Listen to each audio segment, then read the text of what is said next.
سنا ہوا ہے، بالوالدین یہ والدین کا لفظ سنا ہوا ہے، والد والدہ، اس طرح احسان، آپ مجھ پر احسان نہ کرو، تو احسان کا معنی نیکی ہوتا ہے، بدلہ ہوتا ہے، حسن معاملہ ہوتا ہے۔ ذی کا لفظ بھی سنا ہوا ہے، ذی شان، ذی وقار، القربہ، قرب، قریبی، قرابت، رشتہ داروں کو کہتے ہیں۔ اس طرح الیتامہ، یتیم، یتیم خانہ کے الفاظ سنتے ہیں، پڑھتے ہیں۔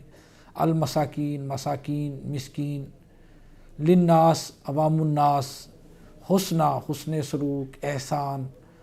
اقیم، قائم کرنے کے معنی میں آتا ہے، قائم مقام کا لفظ سنتے ہیں اکثر ہم۔ اسی طرح الصلاۃ، صوم و صلاۃ، جی ابراہیم صوم و صلاۃ کا پابند ہے۔ مصلی، الزکوٰۃ، زکوٰۃ، تزکیہ، پاک کرنا۔ اسی طرح معرضون، اعراض کرنا، منہ پھیر لینا کا لفظ بھی اکثر ہم سنتے ہیں۔ تو میثاق کا معنی وعدہ ہے۔ آئیے اب عزیز طلباء و طالبات ہم اس کا بامحاورہ ترجمہ سیکھتے ہیں۔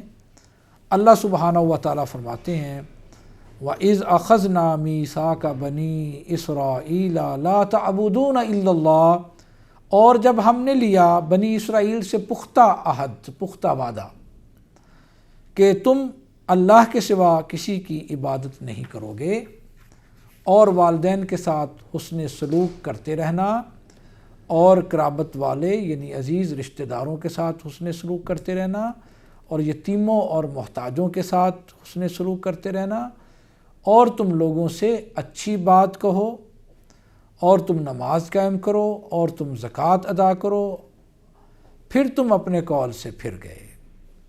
الا قلیلا منکم، مگر تم میں سے تھوڑے اپنے اس قول پر ثابت رہے۔ وانتم معرضون، اور تم ہی منہ پھیرنے والے تھے، اعراض کرنے والے تھے، اور تم ہی اعراض کرنے والے ہو، اور تم ہی منہ پھیرنے والے ہو۔ تو عزیز طلباء و طالبات یہ اس کا بامحاورہ ترجمہ ہے۔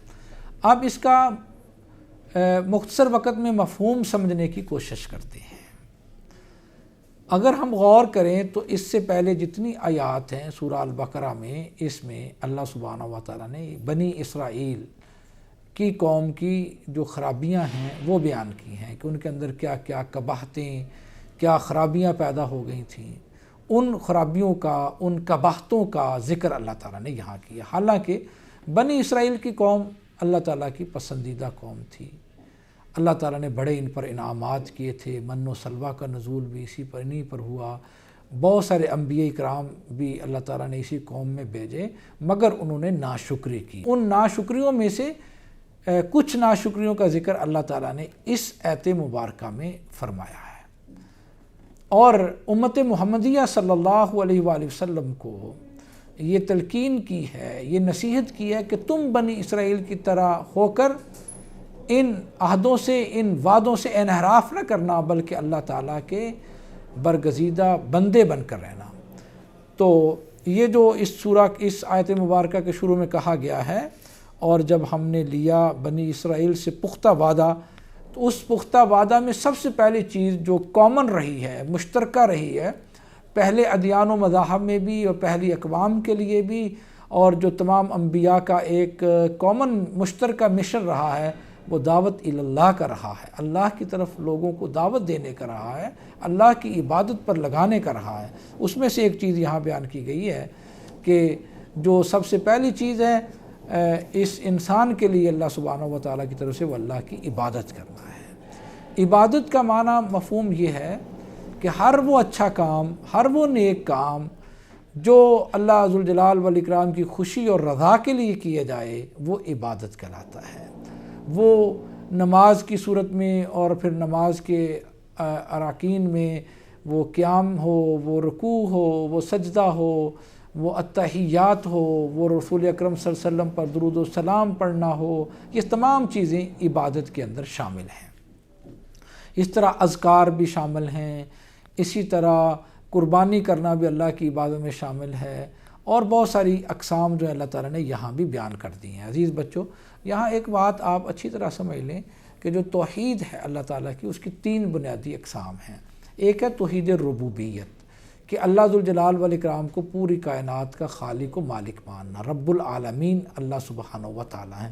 جس طرح فرمایا الحمدللہ رب العالمین، تمام قسم کی تعریفات اس اللہ کے لیے ہیں جو تمام جہانوں کا پالنے والے، اس کو کہتے ہیں توحید ربوبیت۔ پھر دوسری ہے توحید الوہیت، اس کا معنی ہے کہ اللہ ہی معبود برحق ہے، اللہ ہی کے لیے ہر قسم کی عبادت ہے، عبادت کی جتنی قسمیں ہیں وہ اللہ کے لیے ہونی چاہیے۔ جس طرح کہ اللہ تعالیٰ نے فرمایا اے میرے پیارے پیغمبر جناب محمد کریم صلی اللہ علیہ وسلم، آپ اعلان کریں کل ان صلاتی و نسکی و محیای و مماتی للہ رب العالمین، کہ میری نماز، میری قربانی، میرا جینا اور مرنا صرف اللہ سبحانہ و تعالیٰ کی ذات کے لیے ہے، کہ معبود برحق جس کے سامنے سجدہ ریز ہوا جائے وہ اللہ تعالیٰ کی ذات باری تعالیٰ ہے۔ تو عبادت کا مطلب یہ ہے کہ اللہ تعالیٰ کو معبود برحق مانا جائے، اللہ تعالیٰ کے سامنے ہی عجز اور انکساری پیش کی جائے، اللہ کے سامنے ہی اپنی التجائیں اور دعائیں پیش کی جائیں، اللہ کے سبحانہ و تعالیٰ کے سامنے ہی توبہ اور استغفار کی جائے۔ تو عبادت کا مفہوم بہت بڑا وسیع ہے۔ تو اس کے اندر یہ بات بیان کی گئی ہے کہ بنی اسرائیل نے جو سب سے پہلی خرابی کی وہ یہی تھی کہ انہوں نے اللہ تعالیٰ کے وعدے کو توڑ دیا۔ اسی طرح دوسرا بڑا حکم جس کی انہوں نے نافرمانی کی وہ وبالوالدین احسانا، وہ اللہ تعالیٰ کے ساتھ والدین کے ساتھ احسان کرنے کا تھا، حسن سلوک کرنے کا تھا، اس کی بھی انہوں نے نافرمانی کی جس کا اللہ تعالیٰ نے ان سے یہ وعدہ لیا تھا۔ تو اللہ تعالیٰ ہمیں یہاں حکم دے رہے ہیں کہ وبالوالدین احسانا، کہ والدین کے ساتھ حسن سلوک کیا کرو۔ عزیز بچوں، قرآن مجید کے متعدد مقامات ہیں جہاں پر اللہ تعالیٰ نے اپنی عبادت کے ساتھ ساتھ اللہ تعالیٰ نے والدین کے ساتھ حسن سلوک کرنے کا حکم دیا۔ بنی اسرائیل میں بھی ہم پڑھیں گے سورہ بنی اسرائیل میں وَقَضَىٰ رَبُّكَ أَلَّا تَعْبُدُوا إِلَّا إِيَّاهُ وَبِالْوَالِدَيْنِ احسانا، کہ اپنے والدین کے ساتھ احسان کرو، نیکی کرو، حسن سلوک کرو، ان کے ساتھ پیار محبت کے ساتھ پیش آؤ، ان کے حکم کو مانو تسلیم کرو، اور وذی القربا، اپنے رشتہ داروں کے ساتھ، قرابت والوں داروں کے ساتھ حسن سلوک سے پیش آؤ۔ اسی طرح جو آپ کی سوسائٹی میں، معاشرے میں یتیم ہیں، مسکین ہیں، ان کا خیال رکھو، ان کی دیکھ بھال کرو۔ رسول کریم صلی اللہ علیہ وآلہ وسلم کی سیرت کا یہی درس اور پیغام ہے کہ آپ غریبوں، بیواؤں، یتیموں، مسکینوں کی کفالت کرنے والے تھے، ان کی دیکھ بھال کرنے والے تھے، ان کے دکھ درد خوشی اور غمی میں شریک ہونے والے تھے۔ فرمایا وَقُولُوا لِلنَّاسِ حُسْنًا، اور اچھی بات کیا کرو، نیکی والی بات کیا کرو، فائدے والی بات کیا کرو، لوگوں کو اچھی نصیحت کیا کرو۔ وَقُولُوا لِلنَّاسِ حُسْنًا، جب بھی تمہاری زبان سے کوئی بات نکلے وہ خیر کی بات نکلے، بلائی کی بات نکلے، لوگوں کی نفع رسانی کی بات نکلے۔ تو یہ بڑا اہم حکم ہے، الفاظ بہت مختصر ہیں لیکن اس کے اندر معانی بہت زیادہ۔ وَقُولُوا لِلنَّاسِ حُسْنًا، اور لوگوں سے حسن سلوک کے ساتھ پیش آیا کرو، اچھی بات کیا کرو۔ فرمایا وَأَقِیمُوا الصَّلَاةَ، یہ دیکھیں یہ حقوق العباد ہیں جو اللہ تعالیٰ نے اپنی عبادت کے بعد بیان فرمائے ہیں کہ حقوق العباد کو پورا کرو۔ اور پھر آخر میں اللہ تعالیٰ نے نماز کے بارے میں ذکر کیا، زکوٰۃ کے بارے میں ذکر کیا۔ نماز اور زکوٰۃ، نماز اللہ کا حکم، زکوٰۃ جو ہے وہ معاشرے کے لیے، سوسائٹی کے لیے، بندوں کے لیے، اس کے فائدے کے لیے، غربت کے خاتمے کے لیے، انسانی فلاح و بہبود کے لیے۔ تو یہاں بیان فرما دیا وَأَقِیمُوا الصَّلَاةَ وَآتُوا الزَّکَاةَ۔ تو اللہ سبحانہ و تعالیٰ فرماتے ہیں یہی چیزوں کا وعدہ ہم نے بنی اسرائیل سے لیا تھا، اقوام سابقہ سے لیا تھا۔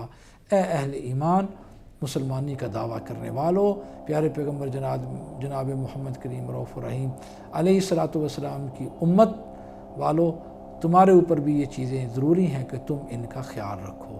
اللہ تعالیٰ کے ساتھ تم نے بھی یہ وعدہ کر رکھا، ان وعدوں کو پورا کرو اور عملی طور پر اس کو اپنی سوسائٹی میں نافذ کر دو۔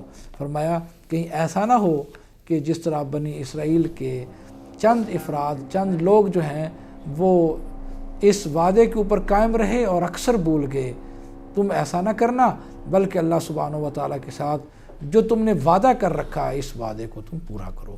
عزیز طلباء و طالبات، یہ آج کا ہمارا قرآن مجید کے ترجمہ کے سلسلہ میں اہم درس ہے، اہم پیغام ہے۔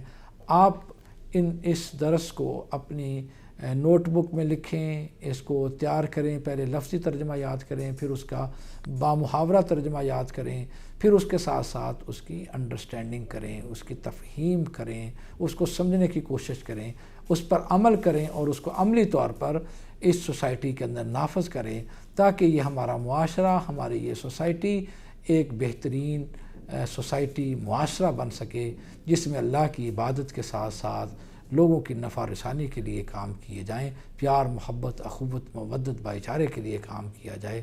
تو آج کا سبق انہی الفاظ پر ہم اختتام کرتے ہیں۔ وآخر دعوانا ان الحمد للہ رب العالمین۔